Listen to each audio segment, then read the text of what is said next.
So for step 29, we are going to put the wheels into the tires. And I've got the wheels here. I really love the look of these. They just look so cool. And then I've got the tires, we're all ready to go. Now, it does show you're to glue the tires to the rims. I am not going to do that at this point. It's a quirk that I have. I just don't want to do it. I realize we're going to have to. Being a four-wheel drive, the problem is you can have wheel slippage or tire slippage on the wheels, and the wheels will just spin within the tire.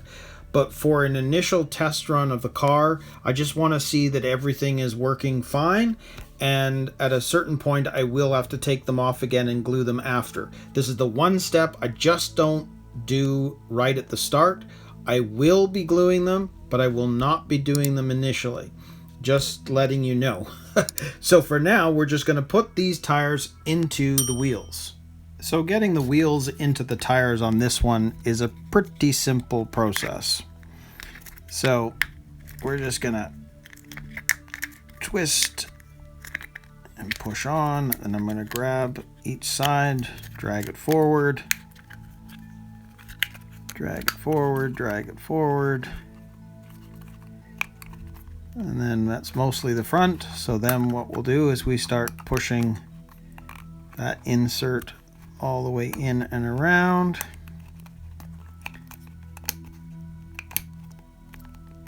And once that feels right, which it does, there we go. There is one of the wheels. And I went ahead and did all three of the others. So step 29 is done. So now we're going to move on to step 30 and attach the front wheels, and of course there's the body posts as well. So we'll do that now. So for step 30, attaching the front wheels, we're going to put on the body posts, and I think I'm going to do that first before I put the wheels on. So we've got our body posts right there, and then we've got to put 2 screws in and attach them to the front upright. Then when we move on to the tires, we've got these pieces right here off of A1, and then the little metal parts. And I have everything here. So those are the pieces that we're going to end up putting those little shafts inside of, which is going to hold the wheels on. And then we've got our flange nuts. So let's put these on first, and then we'll start attaching the tires. Okay, so let's attach a body post, and you can see they have like a square notch to them, right? So the square shape, and it fits into the square hole. So we'll just put that in, grab one of our screws, put that in, and we'll screw it in.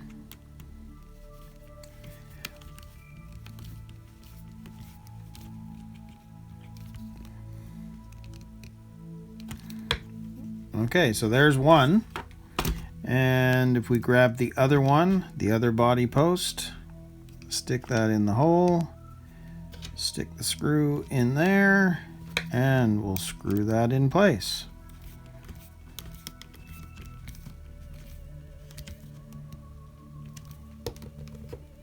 Okay, so our body posts are in. Now, one of the reasons, it's pretty much the only reason that I do this first, is if you had the wheels on, now you've got the shocks working and everything else, this provides a solid base so that when you're trying to screw them on, you're not messing about with moving parts. So I find that's the easiest way to do it. So now, if we look at this wheel right here, we need to grab one of the little shafts, and we're going to put this through the hole that's in the drive shaft.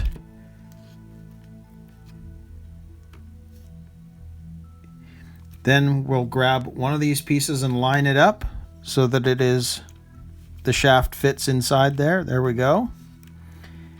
And then we grab one of our wheels, put that on there, and then one of our flange nuts. So I'll grab our wrench,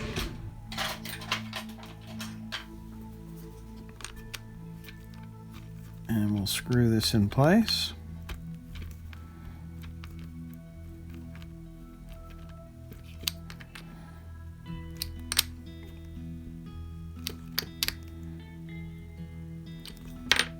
And there we have one wheel on, which looks super, super cool. So let's put the other one on. Same idea. I want to level this out so that that hole is more or less horizontal, so that the pin doesn't fall out. So if we just turn the wheel so that this is more horizontal to the ground, then it's easier to get this piece on, and then our tire, and then again with our flange nut.